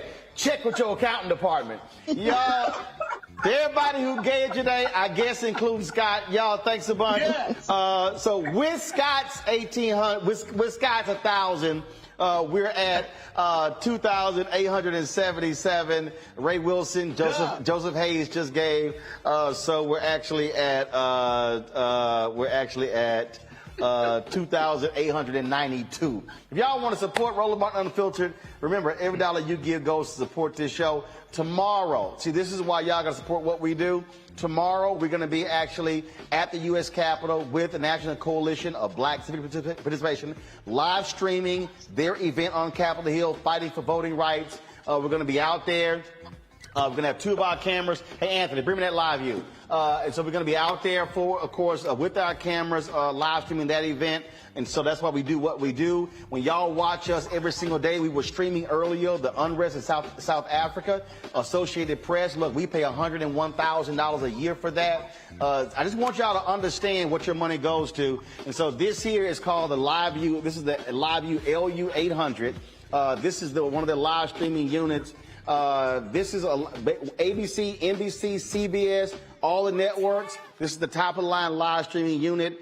We have 2 of these. Do understand this unit 2 of these along with the rack unit actually cost us $80,000. So y'all just need to understand so I believe in showing y'all what y'all money goes to. And so by us being able to have 2 of these, we can be live streaming events in different parts of the country. And so that's why we appreciate all of your support. More than 3,000 of y'all watching live on YouTube, Facebook, Twitter, and Instagram. And so thank you so very much. And so when you give, and trust me, we got to pay for the broadband costs every single month for both of these. Your money goes to support that. And so we appreciate it. Our LU Smart app, when Black Voters Matter, when they're out, we send them that app. We can live stream their events as well. And so that's why we encourage you to support what we do here. I can't wait to show y'all our new studio once we finish having this thing built up. We literally have ordered 6 new of our Sony robotic cameras. Those cameras, folks, were $3,000 each. We've got all kind of different stuff built. Again, our green screen is going to be over here. The Black Drake company we feature on the show, they're actually going to be making that for us as well. And so do understand, when you give to Roland Martin Unfiltered, you're also giving to support black-owned businesses as well. And so Cash App is $RM Unfiltered. PayPal is R Martin Unfiltered. Venmo is RM Unfiltered. Zelle is Roland at RolandSMartin.com. Roland at RolandMartinUnfiltered.com. That's it, folks. I'll see y'all tomorrow. Don't forget, 1 p.m., 1 to 4, we'll be broadcasting from the U.S. Capitol of the protest happening there for voting rights. Then we'll see you live at 6 p.m. right here on Roland Martin Unfiltered. Holla!